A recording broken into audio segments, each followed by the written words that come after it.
Welcome to Tactical Talk. This is Zain. Today the topic of our show is Russia-China relations in the current geopolitical scenario. To discuss this topic, we have with us today Alex Christoforou, the director and writer for The Duran, theduran.com. Welcome to our show, Alex. This is Zain. It's a pleasure to have you on Tactical Talk. Thank you. Pleasure to be here. Alex, let's get to the first question. What are the odds that India would be willing to join the Belt and Road Initiative in current circumstances when China-Russian relations are blossoming, with Pakistan becoming a key partner state?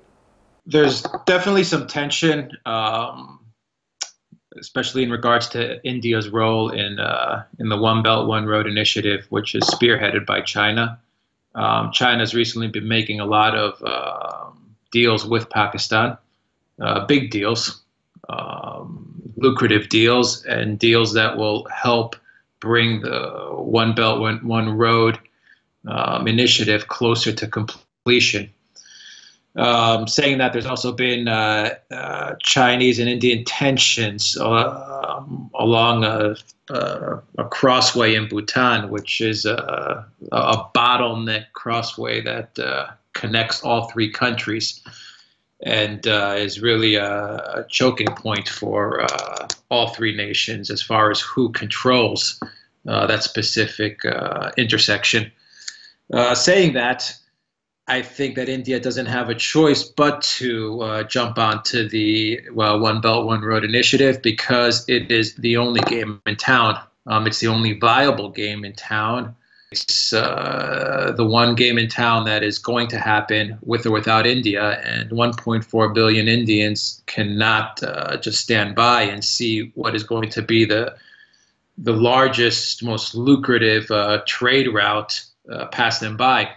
So India will have to resort to diplomacy, and will have to talk to China. Will have to deal with Pakistan to figure out a way to get involved in the initiative and to solve any disputes that are outstanding, which will impede it from taking part in this initiative, because the Indian population, as well as all of Eurasia and Europe, have nothing but to gain from the One Belt, One Road initiative.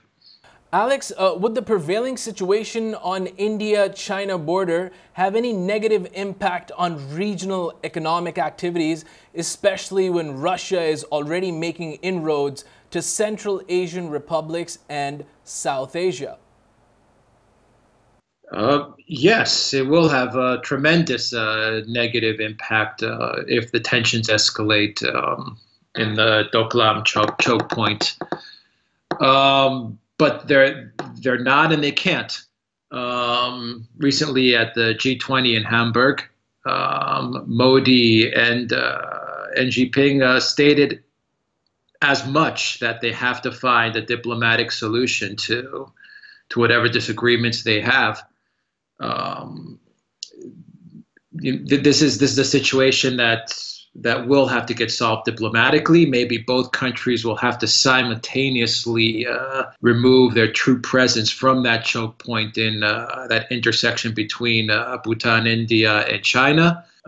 Whatever the solution may be, it definitely cannot be a military solution. It will have to be a diplomatic solution, and it's going to have to happen because these are two superpower nations that are very much entangled and intertwined, not only regionally, but they're BRIC partners. They're involved in the Asian Bank together. India has funding for various projects for the Asian Bank. So whatever's going to happen, it's going to have to get resolved diplomatically. And it's going to have to include all of Eurasia, because the dream, the project, the New Silk Road is a Eurasian dream. It's a Eurasian project.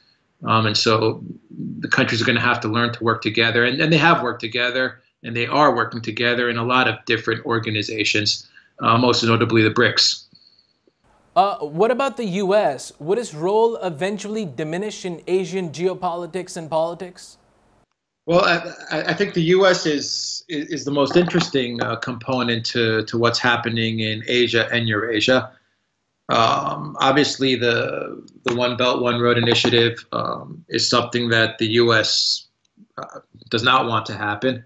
It means that they will cede control of Eurasia to most notably China. And then, of course, you have Russia, India, Pakistan, and whatever other countries are involved in the Eurasian Silk Road. So the U.S. is definitely a player that is involved in Eurasia. They occupy Afghanistan. They occupy Ukraine. They they have a very well-known history of regime change in the region and instigating coups d'état in the region. So, if need be, the U.S. does have experience in overthrowing governments and putting in American-friendly governments, which could hamper the One Road, One Belt initiative. It can put brakes on the construction of the new Silk Road. Saying that, we need to see how Trump engages the region and how Trump engages Asia and how Trump engages Eurasia.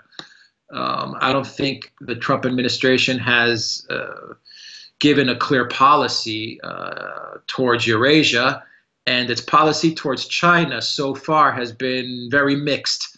And it's shown that it doesn't really understand Chinese foreign policy vis-a-vis how it dealt with North Korea.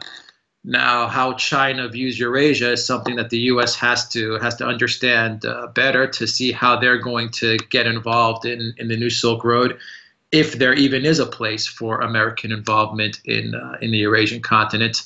Right now, from Obama, before Trump came into office, and looking at what Obama did, Obama's policy was more aligned towards trying to impede Eurasian integration. We'll see how Obama approaches Eurasia and China in this regard. Political stability is the key, Alex, to economic progress. Do you believe that countries such as Afghanistan and some of those in the Middle East would be able to come out of their depression and problems for the Belt and Road Initiative to successfully proceed? Yes, they could, but once again, we refer back to the previous question. The wild card in all of this is the United States. And when you take a country, in this case, let's take Afghanistan, it's been under U.S. occupation now for more than 16 years. And the country is not getting better, it's getting worse. And the conflict continues in Afghanistan. And so letting these countries further integrate into Eurasia means that American power on the Eurasian continent, Eurasia and Asia, this one big landmass, will diminish. And this is something that the United States is going to not let happen. It's going to try its best to not let its influence, one, in Asia, and number two, in Eurasia, diminish. But it's something that I feel it just can't be stopped. China is the runaway train. It's set out its vision for the future, and it's building on that vision. It's created a close partnership with Russia, and it's engaging many of the Central Asian republics, not with guns, not with regime change policy, not with threats, but it's engaging them with economic prosperity, with business, with deals, with money. And this is how you win countries over for the long term. And so there's a lot to be gained from smaller countries like Afghanistan or other countries in the region who want to be part of the One Belt, One Road. And there's a lot to be lost. And right now, the one country that looks like it might be on the losing end is the United States. Europe is also, the European continent is also trying to figure out how it can fit into the Eurasian reality.